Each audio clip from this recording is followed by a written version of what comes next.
ನಮಸ್ಕಾರ ವೀಕ್ಷಕರೇ. ಇಂದಿನ ವಿಡಿಯೋದಲ್ಲಿ ನಾವು ಅತ್ಯಂತ ಕುತೂಹಲಕಾರಿ ಹಾಗೂ ನಮ್ಮ ಜೀವನಕ್ಕೆ ಅತ್ಯಂತ ಮುಖ್ಯವಾದ ಜ್ಯೋತಿಷ್ಯದ ವಿಷಯದ ಬಗ್ಗೆ ಮಾತನಾಡಲಿದ್ದೇವೆ.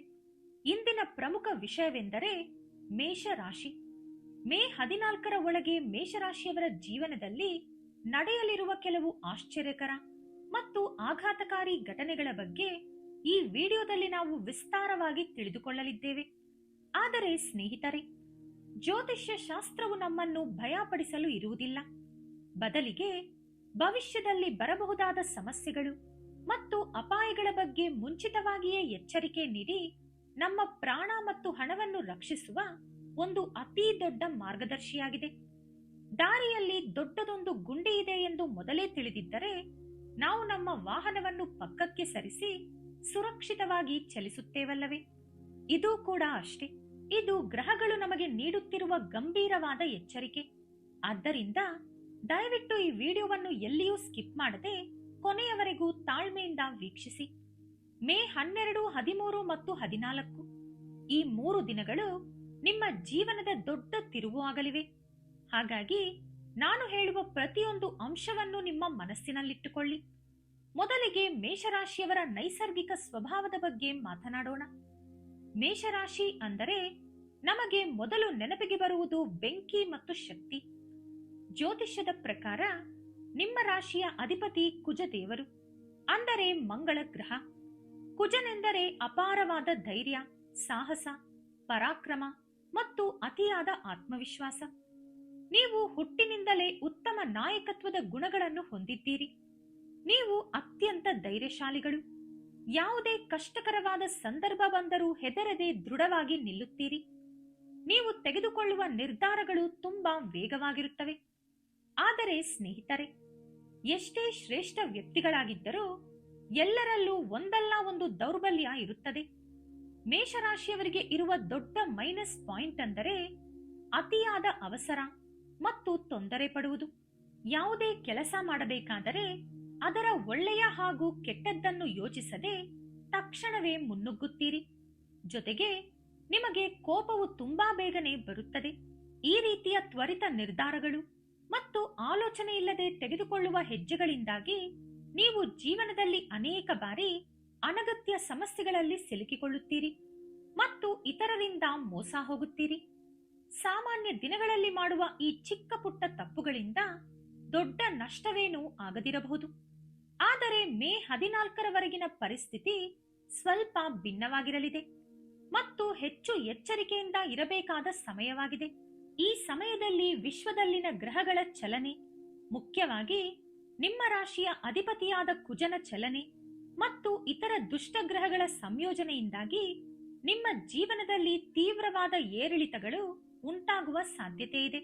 ಒಂದು ಕಡೆ ಸಂಬಂಧಗಳು ಹಾಗೂ ಪಾಲುದಾರಿಕೆಗಳು ನಿಮಗೆ ಬಲವನ್ನು ಕೊಟ್ಟರೆ, ಮತ್ತೊಂದು ಕಡೆ 12ನೇ ಮನೆಯಾದ ನಷ್ಟದ ಮನೆಯಲ್ಲಿ ಶನಿ ಮತ್ತು ಕುಜರ ಸಂಯೋಜನೆಯು ನಿಮ್ಮ ತಾಳ್ಮೆಯನ್ನು ಪರೀಕ್ಷೆಗೆ ಒಡ್ಡುತ್ತದೆ.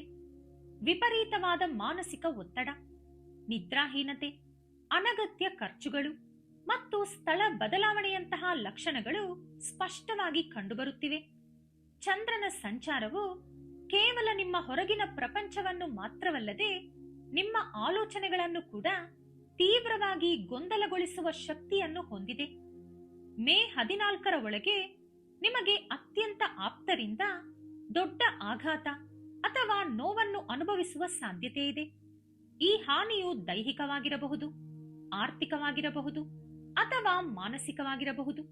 ಉದಾಹರಣೆಗೆ, ರಸ್ತೆಯಲ್ಲಿ ಅಪಘಾತವಾಗಿ ಗಾಯಗಳಾಗುವುದು, ಅಥವಾ ನೀವು ಊಹಿಸದಂತಹ ದೊಡ್ಡ ವ್ಯಾಪಾರ ಅಥವಾ ಹೂಡಿಕೆಯಲ್ಲಿ ಲಕ್ಷಾಂತರ ರೂಪಾಯಿಗಳ ಆರ್ಥಿಕ ನಷ್ಟವಾಗುವುದು ಸಂಭವಿಸಬಹುದು.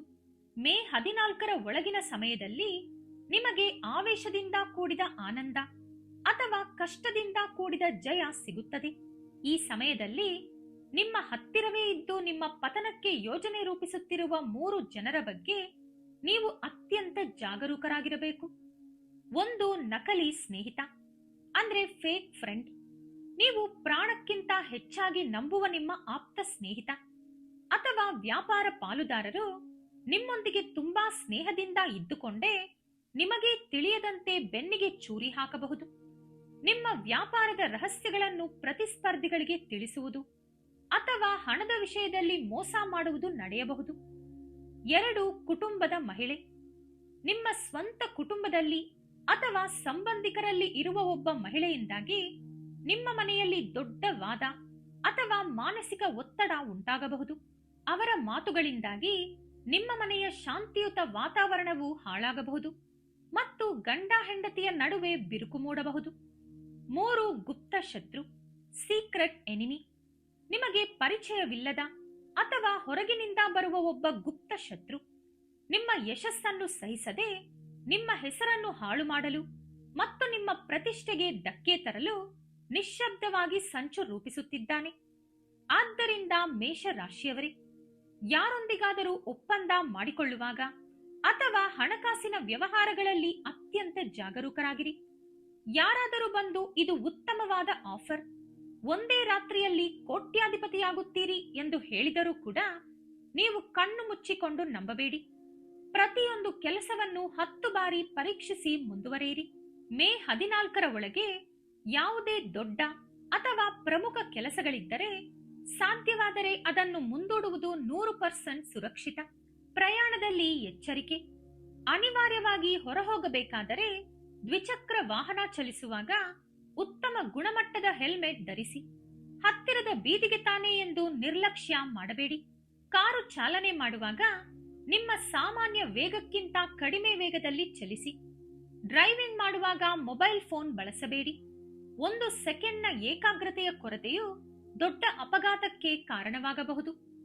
ವಾಕಿಂಗ್ ಮಾಡುವಾಗಲೂ ಎಚ್ಚರಿಕೆ ಇರಲಿ. ರಸ್ತೆಯಲ್ಲಿ ನಡೆಯುವಾಗಲೂ ಫೋನ್ನಲ್ಲಿ ಮಾತನಾಡುತ್ತಾ ನಡೆಯಬೇಡಿ. ಹಿಂಭಾಗದಿಂದ ಬರುವ ವಾಹನಗಳನ್ನು ಗಮನಿಸುವುದು ಕಷ್ಟವಾಗಬಹುದು. ಆರೋಗ್ಯದ ಮೇಲೆ ಕಾಳಜಿ ಇಡಿ. ಈ ದಿನಗಳಲ್ಲಿ ನಿಮ್ಮ ಆರೋಗ್ಯದ ಕಡೆಗೆ ಹೆಚ್ಚಿನ ಗಮನ ಕೊಡಿ. ವಿಶೇಷವಾಗಿ ಹೃದಯದ ಸಮಸ್ಯೆಗಳು ಅಥವಾ ಬಿಪಿ ಇರುವವರು ಮೇ 14ರವರೆಗೆ ಹೆಚ್ಚಿನ ಜಾಗ್ರತೆ ವಹಿಸಿ. ನಿಮ್ಮ ಔಷಧಿಗಳನ್ನು ಸಮಯಕ್ಕೆ ಸರಿಯಾಗಿ ತೆಗೆದುಕೊಳ್ಳಿ. ಏನಾದರೂ ಅನಾನುಕೂಲ ಅನಿಸಿದರೆ ತಕ್ಷಣವೇ ವೈದ್ಯರನ್ನು ಸಂಪರ್ಕಿಸಿ. ನಿರ್ಜಲೀಕರಣದ ಎಚ್ಚರಿಕೆ ಇರಲಿ. ಬೇಸಿಗೆಯ ಬಿಸಿಲಿನಲ್ಲಿ ಹೆಚ್ಚು ತಿರುಗಾಡಬೇಡಿ. ಸಾಕಷ್ಟು ನೀರು, ಮಜ್ಜಿಗೆ, ಎಳನೀರು ಮುಂತಾದ ಪಾನೀಯಗಳನ್ನು ಸೇವಿಸಿ. ಮೇಷರಾಶಿಯವರು ಹುಟ್ಟಿನಿಂದಲೇ ಸಿಡುಕಿನ ಸ್ವಭಾವದವರು. ಯಾವುದೇ ಸಣ್ಣ ವಿಷಯವಾದರೂ ತಕ್ಷಣ ಪ್ರತಿಕ್ರಿಯಿಸುತ್ತಾರೆ. ನಿಮ್ಮ ಈ ಕಠಿಣ ನಡವಳಿಕೆಯಿಂದಾಗಿ ಸಮಾಜದಲ್ಲಿ ಅಥವಾ ಇತರರ ಮುಂದೆ ಮುಜುಗರವನ್ನು ಎದುರಿಸಬೇಕಾಗಬಹುದು. ವ್ಯಾಪಾರದಲ್ಲಿ ಎಚ್ಚರಿಕೆ ಇರಲಿ. ವ್ಯಾಪಾರಸ್ಥರು ಸ್ವಲ್ಪ ನಷ್ಟ, ಸಿಟ್ಟು ಮತ್ತು ಅಡೆತಡೆಗಳನ್ನು ಎದುರಿಸಬೇಕಾಗಬಹುದು. ಆಫೀಸ್ನಲ್ಲಿ ಬಾಸ್ ಅಥವಾ ಸಹೋದ್ಯೋಗಿಗಳೊಂದಿಗೆ ಅನಗತ್ಯ ವಾದಗಳಿಗೆ ಇಳಿಯಬೇಡಿ. ಎಷ್ಟು ಪ್ರಚೋದನೆ ನೀಡಿದರೂ ನಗುತ್ತಾ ನಿರ್ಲಕ್ಷಿಸಿ. ಮನೆಯಲ್ಲಿ ತಾಳ್ಮೆಯಿಂದ ಇರಿ. ಸಿಲ್ಲಿ ಕಾರಣಗಳಿಂದಾಗಿ ಕುಟುಂಬದ ಸದಸ್ಯರೊಂದಿಗೆ, ವಿಶೇಷವಾಗಿ ಸಂಗಾತಿಯೊಂದಿಗೆ ಜಗಳವಾಗುವ ಸಾಧ್ಯತೆ ಇದೆ. ನಿಮ್ಮ ತಾಳ್ಮೆ ಶೂನ್ಯವಾಗಬಹುದು. ನೀವು ಆಡುವ ಒಂದು ಮಾತು ಮನೆಯಲ್ಲಿ ದೊಡ್ಡ ಸಮಸ್ಯೆಯಾಗಬಹುದು. ಯಾರಾದರೂ ನಿಮ್ಮನ್ನು ಟೀಕಿಸಿದರೆ ಮೌನವಾಗಿರುವುದು ಒಳಿತು. ಮಕ್ಕಳ ಬಗ್ಗೆ ಸುರಕ್ಷತೆ ಇರಲಿ. ಮಕ್ಕಳು ಆಟವಾಡಲು ಹೊರಗೆ ಹೋದಾಗ ಅವರ ಬಗ್ಗೆ ಗಮನ ಇರಲಿ. ಮನೆಯಲ್ಲಿ ವಿದ್ಯುತ್ ಉಪಕರಣಗಳನ್ನು ಬಳಸುವಾಗ ತೇವವಾದ ಕೈಗಳಿಂದ ಮುಟ್ಟಬೇಡಿ. ಮೇಷರಾಶಿಯವರ ಮನಸ್ಸು ತುಂಬಾ ವಿಶಾಲವಾದುದು. ಯಾರಾದರೂ ಕಷ್ಟದಲ್ಲಿದ್ದರೆ ತಕ್ಷಣವೇ ಸಹಾಯ ಮಾಡಲು ಮುಂದಾಗುತ್ತಾರೆ. ಆದರೆ ಮೇ 14ರವರೆಗೆ ಯಾರಾದರೂ ಹಣದ ಸಹಾಯ ಕೇಳಿದರೆ ಯೋಚಿಸದೆ ಸಹಾಯ ಮಾಡಬೇಡಿ. ಹೊಸ ಹೂಡಿಕೆಗಳನ್ನು ಮಾಡಬೇಡಿ. ಷೇರು ಮಾರುಕಟ್ಟೆ ಅಥವಾ ರಿಯಲ್ ಎಸ್ಟೇಟ್ನಲ್ಲಿ 1 ರೂಪಾಯಿಯನ್ನು ಕೂಡ ಹೂಡಿಕೆ ಮಾಡಬೇಡಿ. ಸಾಲ ಕೊಡುವ ಅಥವಾ ಗ್ಯಾರಂಟಿ ಕೊಡುವ ಕೆಲಸಗಳಿಗೆ ಹೋಗಬೇಡಿ. ಇದು ನಿಮ್ಮನ್ನು ಕೋರ್ಟ್ ಅಥವಾ ಪೊಲೀಸ್ ಠಾಣೆಯ ಮೆಟ್ಟಿಲು ಹತ್ತುವಂತೆ ಮಾಡಬಹುದು. ಹಣಕಾಸಿನ ವ್ಯವಹಾರಗಳನ್ನು ಮೇ 15ರ ನಂತರಕ್ಕೆ ಮುಂದೂಡಿ. ಸ್ನೇಹಿತರೆ, ಇವೆಲ್ಲವನ್ನೂ ಕೇಳಿ ನೀವು ಆತಂಕಗೊಳ್ಳುವ ಅಗತ್ಯವಿಲ್ಲ. ಏಕೆಂದರೆ ಜ್ಯೋತಿಷ್ಯದಲ್ಲಿ ಪ್ರತಿಯೊಂದು ಸಮಸ್ಯೆಗೂ ಪರಿಹಾರವಿದೆ. ಈ ಗಂಡಾಂತರದಿಂದ ಸುರಕ್ಷಿತವಾಗಿ ಹೊರಬರಲು ಈ ಕೆಳಗಿನ ಪರಿಹಾರಗಳನ್ನು ತಪ್ಪದೇ ಪಾಲಿಸಿ. 1. ಮಂತ್ರಪಠನ. ಮೇ 14ರವರೆಗೆ ಬೆಳಿಗ್ಗೆ ಎದ್ದ ತಕ್ಷಣ ಯಾರ ಜೊತೆಯೂ ಮಾತನಾಡುವ ಮೊದಲು ಮುಖ ತೊಳೆದುಕೊಂಡು 1 ಲೋಟ ನೀರು ಕುಡಿದು ಓಂ ಅಂಗಾರಕಾಯ ನಮಃ ಎಂದು 11 ಬಾರಿ ಭಕ್ತಿಯಿಂದ ಪಠಿಸಿ. ಇದು ನಿಮ್ಮಲ್ಲಿರುವ ನಕಾರಾತ್ಮಕ ಶಕ್ತಿಯನ್ನು ಹೊರಹಾಕಿ ನಿಮ್ಮ ಆತ್ಮವಿಶ್ವಾಸವನ್ನು ಹೆಚ್ಚಿಸುತ್ತದೆ. 2. ಆಂಜನೇಯ ಸ್ವಾಮಿಯ ಆರಾಧನೆ. ಸ್ನಾನದ ನಂತರ ಆಂಜನೇಯ ಸ್ವಾಮಿಯ ಫೋಟೋ ಮುಂದೆ ಕುಳಿತುಕೊಂಡು ಅರಿಶಿಣ ಕುಂಕುಮದಿಂದ ಪೂಜೆ ಮಾಡಿ, ಜೈ ಹನುಮಾನ್, ನನ್ನನ್ನು ಮತ್ತು ನನ್ನ ಕುಟುಂಬವನ್ನು ಈ ಸಮಸ್ಯೆಗಳಿಂದ ರಕ್ಷಿಸು ಎಂದು ಪ್ರಾರ್ಥಿಸಿ. 3. ಹನುಮಾನ್ ಚಾಲೀಸ. ಪ್ರತಿದಿನ ಹನುಮಾನ್ ಚಾಲೀಸ ಪಠಿಸುವುದು ಅಥವಾ ಸುಬ್ರಹ್ಮಣ್ಯ ಅಷ್ಟಕವನ್ನು ಕೇಳುವುದು ನಿಮಗೆ ರಕ್ಷಣಾ ಕವಚವಾಗಿ ಕೆಲಸ ಮಾಡುತ್ತದೆ. 4. ಬೆಳ್ಳಿಯ ನಾಣ್ಯ. ನಿಮ್ಮ ಜೇಬಿನಲ್ಲಿ ಅಥವಾ ಪರ್ಸ್ನಲ್ಲಿ ಯಾವಾಗಲೂ ಒಂದು ಸಣ್ಣ ಬೆಳ್ಳಿಯ ನಾಣ್ಯವನ್ನು ಇಟ್ಟುಕೊಳ್ಳಿ. ಇದು ನಿಮ್ಮ ಮಾನಸಿಕ ಸಮತೋಲನವನ್ನು ಕಾಪಾಡುತ್ತದೆ. 5. ಆಹಾರ ಪದ್ಧತಿ. ಹಸಿರು ತರಕಾರಿಗಳನ್ನು ಹೆಚ್ಚಾಗಿ ಸೇವಿಸಿ. ಹೆಚ್ಚು ಖಾರ ಮತ್ತು ಹುಳಿಯಿರುವ ಆಹಾರಗಳನ್ನು ದೂರ ಇಡಿ. ಮದ್ಯಪಾನ ಮತ್ತು ಧೂಮಪಾನದಂತಹ ಕೆಟ್ಟ ಅಭ್ಯಾಸಗಳಿಂದ 100% ದೂರ ಇರಿ. 6. ಸಂಜೆ ದೀಪಾರಾಧನೆ. ಸಂಜೆ ಸೂರ್ಯ ಮುಳುಗಿದ ನಂತರ ಕತ್ತಲಲ್ಲಿ ಹೊರಗಡೆ ಹೋಗಬೇಡಿ. ಹೋದರೆ ಯಾರನ್ನಾದರೂ ಜೊತೆಗೆ ಕರೆದೊಯ್ಯಿರಿ. ಮನೆಯ ಮುಖ್ಯ ದ್ವಾರದ ಬಳಿ ಹಸು ತುಪ್ಪದ ದೀಪವನ್ನು ಹಚ್ಚಿ. ಇದು ನಕಾರಾತ್ಮಕ ಶಕ್ತಿಯನ್ನು ಮನೆಯೊಳಗೆ ಬರಲು ಬಿಡುವುದಿಲ್ಲ. 7. ನಿದ್ರೆಯ ಪರಿಹಾರ. ರಾತ್ರಿ ಮಲಗುವಾಗ ನಿಮ್ಮ ತಲೆಯ ಕೆಳಗೆ ಒಂದು ಸಣ್ಣ ರುದ್ರಾಕ್ಷಿ ಅಥವಾ ತುಳಸಿ ಎಲೆಯನ್ನು ಇಟ್ಟುಕೊಳ್ಳಿ. ಇದು ಕೆಟ್ಟ ಕನಸುಗಳನ್ನು ತಡೆದು ಶಾಂತಿಯುತ ನಿದ್ರೆಯನ್ನು ಕೊಡುತ್ತದೆ. 8. ಬಟ್ಟೆ ಖರೀದಿ. ಮೇ 14ರವರೆಗೆ ಹೊಸ ಬಟ್ಟೆಗಳನ್ನು ಖರೀದಿಸಬೇಡಿ. 9. ದಾನ. ಮಂಗಳ ಮತ್ತು ಶನಿಗ್ರಹಗಳ ದೋಷಗಳನ್ನು ನಿವಾರಿಸಲು ಈ ಕೆಳಗಿನ ವಸ್ತುಗಳನ್ನು ದಾನ ಮಾಡಬಹುದು. 1. ಕುಜದೋಷ ನಿವಾರಣೆಗೆ ಕೆಂಪು ಬೇಳೆ ಅಂದ್ರೆ ಮೈಸೂರು ಬೇಳೆ ಅಥವಾ ಕೆಂಪು ಬಟ್ಟೆ ಅಥವಾ ಬೆಲ್ಲವನ್ನು ದಾನ ಮಾಡಿ. 2. ಶನಿದೋಷ ನಿವಾರಣೆಗೆ ಕಪ್ಪು ಎಳ್ಳು, ಸಾಸಿವೆ ಎಣ್ಣೆ ಅಥವಾ ಕಬ್ಬಿಣದ ವಸ್ತುಗಳನ್ನು ಅಗತ್ಯವಿರುವವರಿಗೆ ದಾನ ಮಾಡಿ. ಸ್ನೇಹಿತರೆ, ನಾನು ಪದೇ ಪದೇ ಹೇಳುತ್ತಿದ್ದೇನೆ, ಮೇ 14ರವರೆಗೆ ಸ್ವಲ್ಪ ತಾಳ್ಮೆಯಿಂದ ಇರಿ. ಈ ಗಂಡಾಂತರ ಕಳೆದ ನಂತರ ಮೇಷರಾಶಿಯವರಿಗೆ ಅತ್ಯುತ್ತಮವಾದ ಬದಲಾವಣೆಗಳು ಕಾಯುತ್ತಿವೆ. ಮೇ ತಿಂಗಳಿನಲ್ಲಿ ಸೂರ್ಯ ಮತ್ತು ಕುಜನ ಸಂಚಾರ, ಗುರುಗ್ರಹದ ಶುಭ ಪ್ರಭಾವ ಮತ್ತು ಬುಧಾದಿತ್ಯ ರಾಜಯೋಗದ ಪ್ರಭಾವದಿಂದಾಗಿ ನಿಮಗೆ ಅಪಾರವಾದ ಲಾಭಗಳು ಸಿಗಲಿವೆ.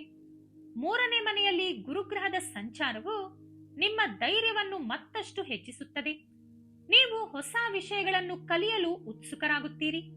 ಸಣ್ಣ ಪ್ರಯಾಣಗಳು ಮತ್ತು ಹೊಸ ಪರಿಚಯಗಳು ನಿಮ್ಮ ಜೀವನದಲ್ಲಿ ದೊಡ್ಡ ಬದಲಾವಣೆಯನ್ನು ತರುತ್ತವೆ. ಈ ರಾಜಯೋಗವು ನಿಮಗೆ ವರದಾನವಿದ್ದಂತೆ. ವೃತ್ತಿಯಲ್ಲಿ ಅಥವಾ ವ್ಯಾಪಾರದಲ್ಲಿರುವ ಎಲ್ಲಾ ಅಡೆತಡೆಗಳು ನಿವಾರಣೆಯಾಗಿ ದೊಡ್ಡ ಮಟ್ಟದ ನೆಮ್ಮದಿ ಸಿಗುತ್ತದೆ. ಉದ್ಯೋಗಸ್ಥರಿಗೆ ಪ್ರಮೋಷನ್ ಸಿಗುವುದು ಮತ್ತು ಹೊಸ ವ್ಯಾಪಾರ ಒಪ್ಪಂದಗಳು ಖಚಿತವಾಗಲಿವೆ. ಆದ್ದರಿಂದ ಈ ಸಮಯದಲ್ಲಿ ಧೈರ್ಯ ಮತ್ತು ಎಚ್ಚರಿಕೆಯಿಂದ ಕಾಯಿರಿ. ನಿಮ್ಮ ಸಮಯ ಖಂಡಿತವಾಗಿಯೂ ಬರುತ್ತದೆ. ನಿಮ್ಮ ಭವಿಷ್ಯವು ಅತ್ಯಂತ ಉಜ್ವಲವಾಗಿರಲಿದೆ. ಈ ವಿಡಿಯೋ ನಿಮಗೆ ಇಷ್ಟವಾದಲ್ಲಿ ಲೈಕ್ ಮಾಡಿ, ಶೇರ್ ಮಾಡಿ. ಹಾಗೆಯೇ ನಮ್ಮ ಚಾನೆಲ್ ಅನ್ನು ಸಬ್ಸ್ಕ್ರೈಬ್ ಮಾಡಿಕೊಂಡು ಬೆಲ್ ಐಕಾನ್ ಕ್ಲಿಕ್ ಮಾಡಿ. ಧನ್ಯವಾದಗಳು.